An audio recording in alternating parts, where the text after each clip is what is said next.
Hello everyone, and welcome back to a special video on the UK elections. Today, voters across Britain are heading to the polls in what could be one of the most important election nights in recent memory. And no, this is not a general election, but honestly, it might still tell us just as much about where British politics are heading. Because they're not just voting for a few local councillors, they're voting in local elections across England, mayoral races, the Scottish Parliament, and the Senedd election in Wales. So this is really 3 or 4 political stories happening at the same time. In England, local council elections could show whether Reform UK can turn national polling hype into actual local power.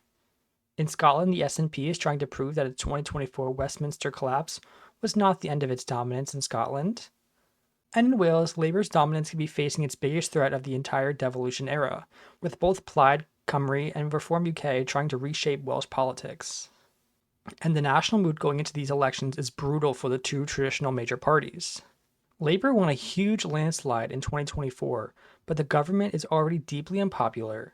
Recent YouGov polling had Reform leading nationally, with Labour, the Conservatives, Greens, and Lib Dems all fighting for a much more fragmented political landscape. YouGov's late April Westminster voting intention had Reform at 26%, the Conservatives at 19%, Labour at 18%, Greens at 15%, and the Lib Dems at 13%.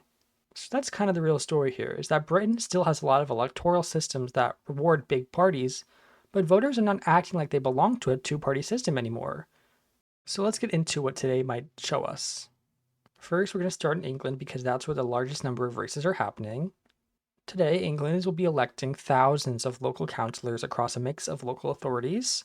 That includes London boroughs, metropolitan boroughs, unitary authorities, county councils, and district councils. And there's a few mayoral races happening at the same time as well.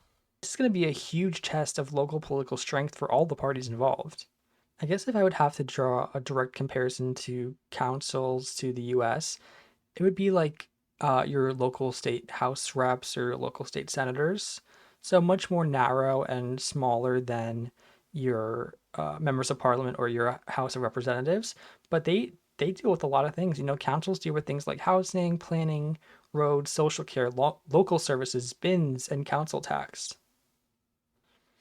But politically, local elections also matter because they show where parties have organization on the ground. A party can poll very well nationally, but if it doesn't have candidates and activists, local campaigns, and a good ground operation, it can struggle to turn that support into real local power. And that's why this election is such a big test for Reform UK. Reform has been polling incredibly well nationally, and Nigel Farage's party has become the main establishment force on the right, and in some polls, or in most polls, has been in a solid first place finish. But polling is one thing, and winning councils is different. According to the Britain Votes Now projections, Reform is expected to be the biggest winner in the English local elections. The projection has them gaining over 1,300 lower tier council seats, while Labour loses over 1,200 and the Conservatives lose over 500. And while, again, these are just predictions and, not polls, but even directionally, this tells you the story that Reform is trying to turn national anger against the ruling government into actual local power. And the West Midlands actually may be one of the clearest places to watch. YouGov's local election MRP has them projected to make significant gains there, with the party in top contention around many of the councils. And a lot of these places sit right in the middle of the old Labour Conservative battlefield. If Reform can win there, it really means that they're not just taking votes from the Conservatives in safe Tory areas, they're also reaching voters in a working class, post industrial, and politically frustrated communities that Labour really would need to hold on to. And that's what makes Reform so dangerous to both major parties. For the Conservatives, Reform threatens their identity as the main party of the British right, and for Labour, Reform threatens the idea that working class voters, angry about the economy, immigration, crime, and public services, will automatically stay with them on the left. But again, the key question in England is not whether Reform gets a good vote share, it's whether that good vote share actually turns into winning councils and winning council seats and majorities. Because if Reform starts running those councils, the party changes pretty much overnight. They go from being an insurgent protest party to a party responsible for actual services. Suddenly it's not just about, slogans at the national level. It's about, budgets and bins and potholes, planning decisions, and, angry residents emailing their councillors. That's a very huge shift. Although Reform UK is not the only party that could have a big night today, the Greens could also make major gains, especially in London and progressive urban areas. Once again, YouGov's London MRP suggested that both the Greens and Reform are set to make major gains in the capital, with Labour looking vulnerable in some places that used to seem rock solid for them. And that's a massive warning sign for Labour. Labour's problem is that it's being attacked from different directions at the same time. Reform is attacking from the populist right, and the Greens are attacking from the left. And the Lib Dems are attacking from more suburban, middle class, anti conservative areas. And the Greens are especially interesting because they're no longer just, a climate party. They're trying to become the home for more younger voters, renters, students, progressive voters, and left wing voters who think Keir Starmer's Labour has moved too far towards the center. But the Greens are also are under a lot of scrutiny right now. Leader Zach Polanski recently faced controversy over reposting criticism of police during the Golders Green stabbing response, and his approval rating, dropped significantly afterwards. I believe it was upwards of 10 points just in a couple of days. And, the party has also faced criticism over, some anti Semitic posts from some of their local candidates. So we've seen in the last week or so, Greens poll numbers drop just a tad, which, in these seats that are decided by a small amount of votes could really make the difference between, 50 or 100 seats. It really comes down to the margins in some of these races. And then we have the Liberal Democrats, and the Lib Dems are playing a different game themselves. They're not trying to win everywhere. They're trying to be most effective as an anti-conservative and anti-reform tactical vote in specific areas.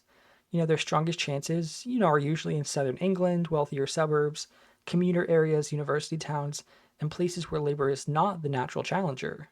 And in 2024, the Lib Dems had a massive comeback at Westminster, winning their best ever seat result by targeting conservative areas really carefully. Their strategy was not to be everywhere at once. It was to win winnable places and squeeze the anti-Tory vote as hard as possible. And today they're trying to do something similar. Their message is basically if you don't vote Lib Dem in certain places, you could end up with reform-run councils. And that's classic Lib Dem strategy. You localize the race, focus on the party best place to win, and tell voters this is a two-horse race. And then we have the Conservatives. And honestly, the Conservatives may be the party with the most terrifying map because they themselves are being squeezed from two different directions. Once again, Reform is attacking them from the right, especially on immigration, crime, net zero, and anti-establishment politics. And then you have the Lib Dems, you have the Greens, you have the Labour, all attacking them from the left and the more centrist, I guess. So it really, Labour and the Conservatives are being squeezed from the more outliers in British politics. And it could be a real big referendum on the two-party system in general and how effective it will be going forward. Now, I mentioned there's some mayoral races happening, but they're a bit less chaotic. They're in very solid seats. So most of those mayoral races are Labour holds. They're actually projected for one gain in Croydon. And then the Independent and the Lib Dems holding a seat themselves. So the mayoral races are a bit less interesting than the councillor races. So just to wrap up England, the big questions are pretty simple. Can Reform turn polling into actual council seats? Can Labour hold off attacks on both Reform and the Greens? Can the Lib Dems keep rebuilding their anti-Tory machine? Can the Conservatives avoid another humiliation? And can the Greens prove their surge is real? Or will the recent controversies cause some voters to get cold feet at the last second? That's it for England. Now let's go to Scotland because the Scottish Parliament election could be one of the most important of the entire night. And to understand this, you have to really understand the structure of the Scottish politics. The Scottish Parliament was created in 1999, and it controls major devolved issues like the Scottish NHS, education, policing, and other domestic areas. But the biggest UK vote-wide issues, defence, foreign policy, immigration, and constitutional law, are still reserved to Westminster.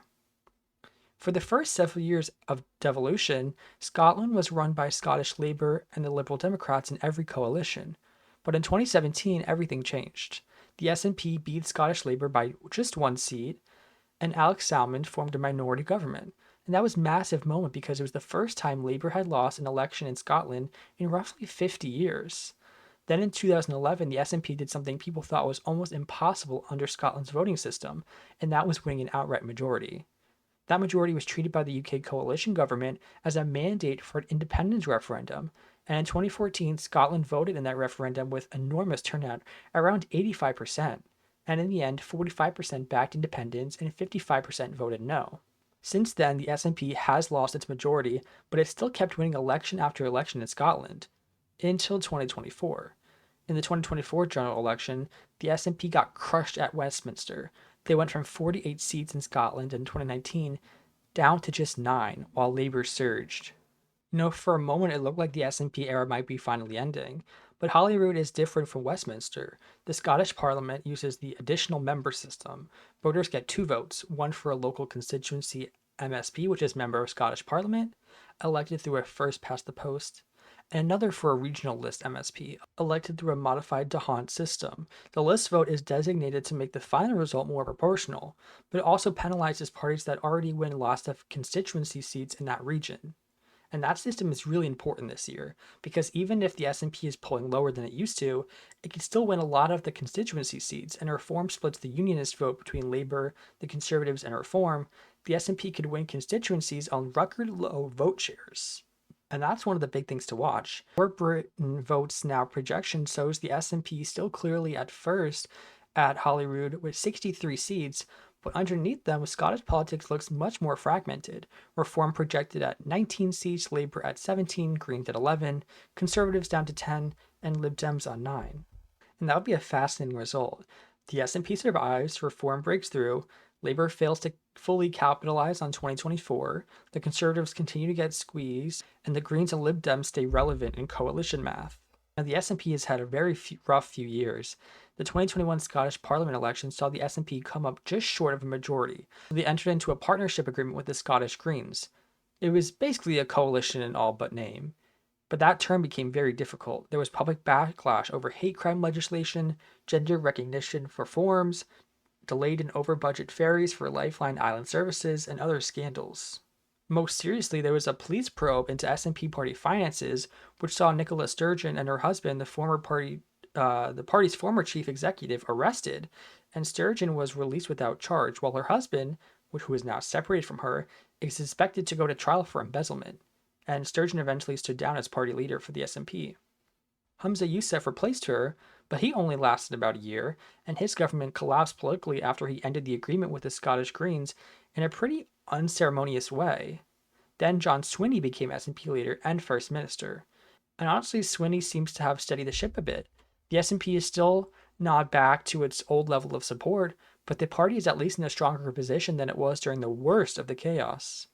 The SNP's pitch is still built around Scottish independence, but their platform is not only about independence. They sit on the moderate center left of Scottish politics. They have implemented policies like free university tuition, free NHS prescriptions, and a more progressive income tax system than England.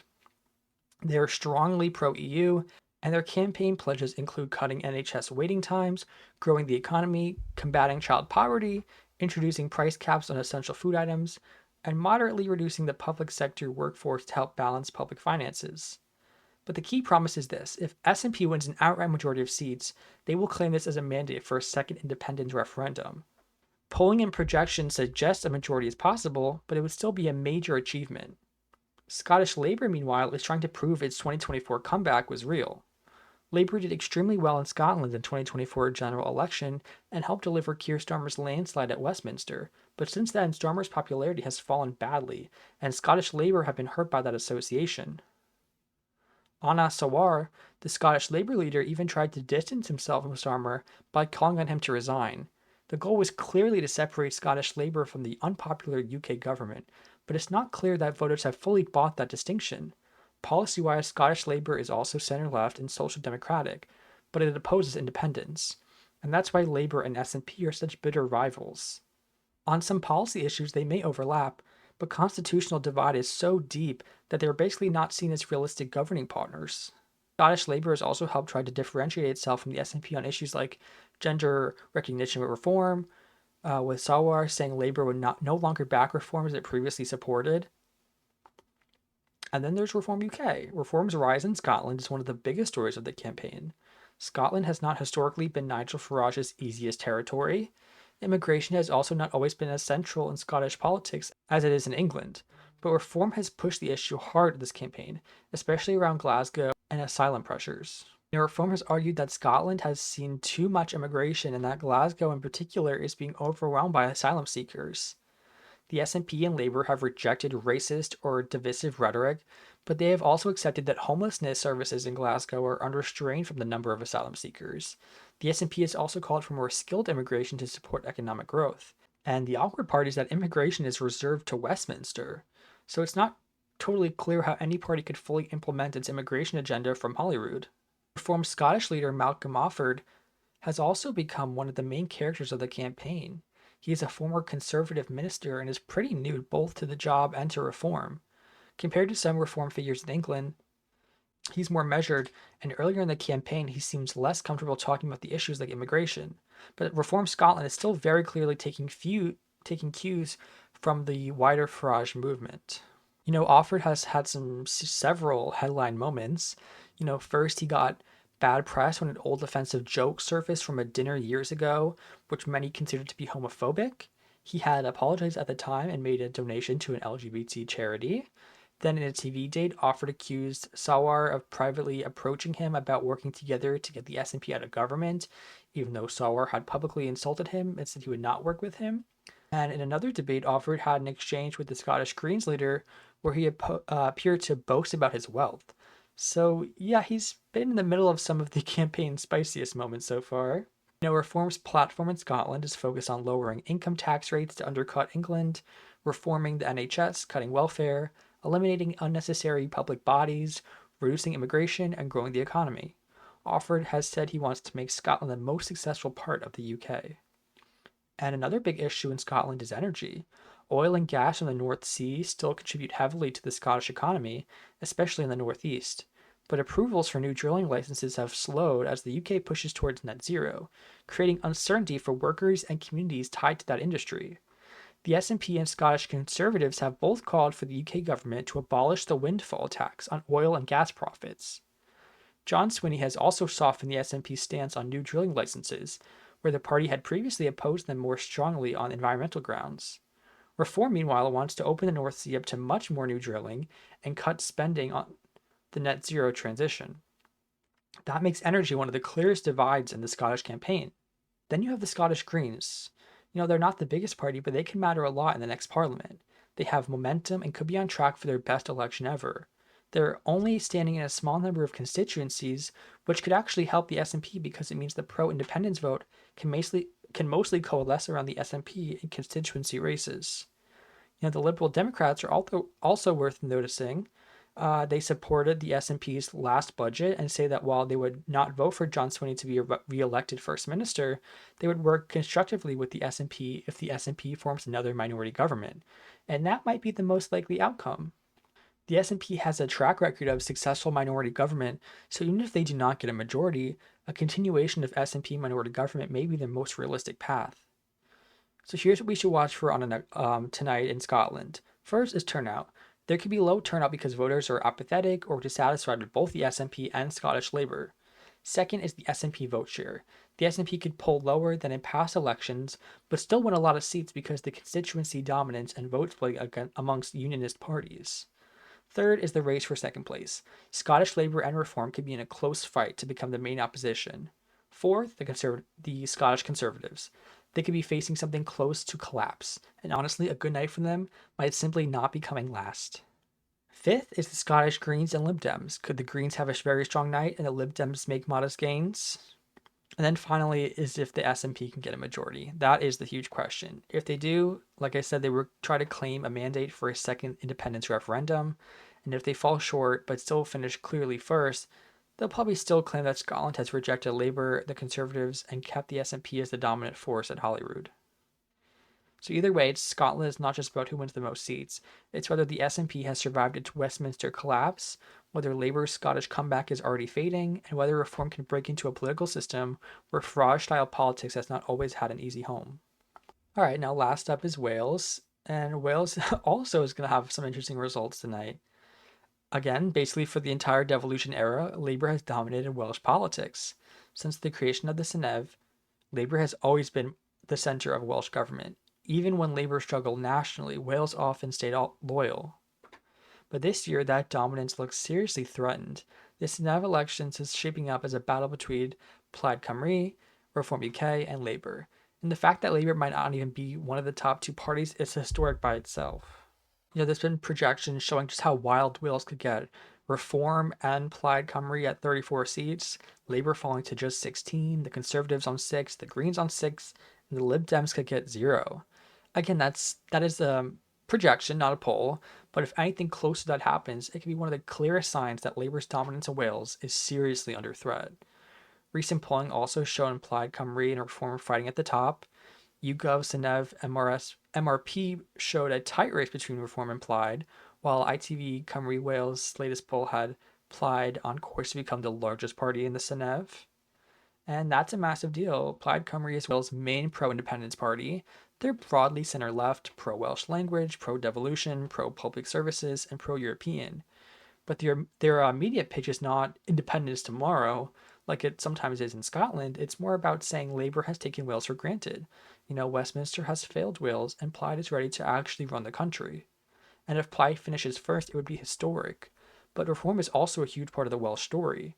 Reform is trying to channel anger over immigration, the economy, public services, and dissatisfaction with both Labour in Cardiff and the Conservatives at Westminster. If Reform becomes one of the largest parties in the Senedd, it would be one of Nigel Farage's biggest breakthroughs anywhere in Britain. And it would be especially dramatic because Wales has such a Labour dominated political environment for so long. Labour's problem in Wales is similar to its problem everywhere else, but even more symbolic. They're being squeezed by Plaid on one side and Reform on the other.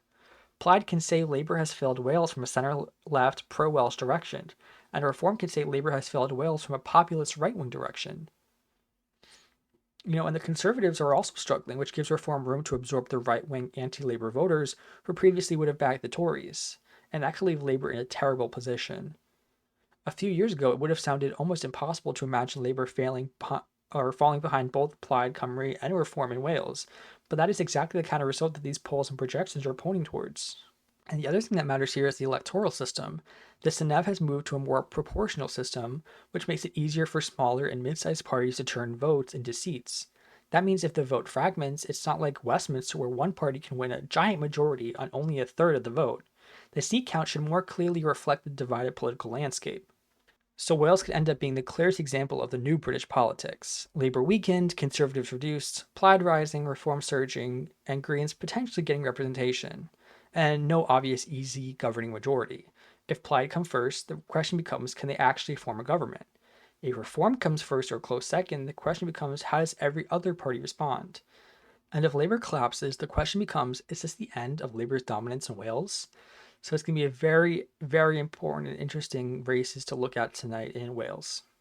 So just to wrap this up a bit, when you put this all together, today is not a normal local election day. It is a stress test for the entire British political system. In England, Reform is trying to prove it can turn polling into local power. The Conservatives are trying to avoid another disaster. Labour is trying to survive attacks on both the right and left. The Greens are trying to show their surge is real, even as recent controversies cause some voters to break late against them. And Lib Dems are trying to prove they are still the kings of tactical voting. In Scotland, the SNP is trying to show that its 2024 Westminster collapse did not end its dominance. Labour is trying to prove its comeback was real. Reform is trying to break into Holyrood. The Scottish Greens are hoping for their best election yet. And the independence question is still hanging over everything. And in Wales, Labour's dominance may be facing its biggest threat yet, with Plaid Cymru and Reform both trying to reshape Welsh politics. And that's the real theme of the election. The UK is no longer acting like a two-party country anymore. Reform is rising on the right, the Greens on the left, Lib Dems are rebuilding through tactical voting, the SNP and Plaid are fighting over national identity and devolved power, and Labour and the Conservatives, the two parties that have dominated British politics for generations, are under pressure at the same time. So while this election might not choose the next prime minister, it could tell us what kind of country the next general election will be fought in. And if the polls and projections are anywhere close, Britain might be heading into one of the most fragmented political eras it has seen in modern times. Thank you guys for watching if you made it all the way through this video. I know it was a lot to throw at you all at once, but I hope you enjoyed, and if you did, leave a like and subscribe, and I will see you guys on Saturday when we break down these results.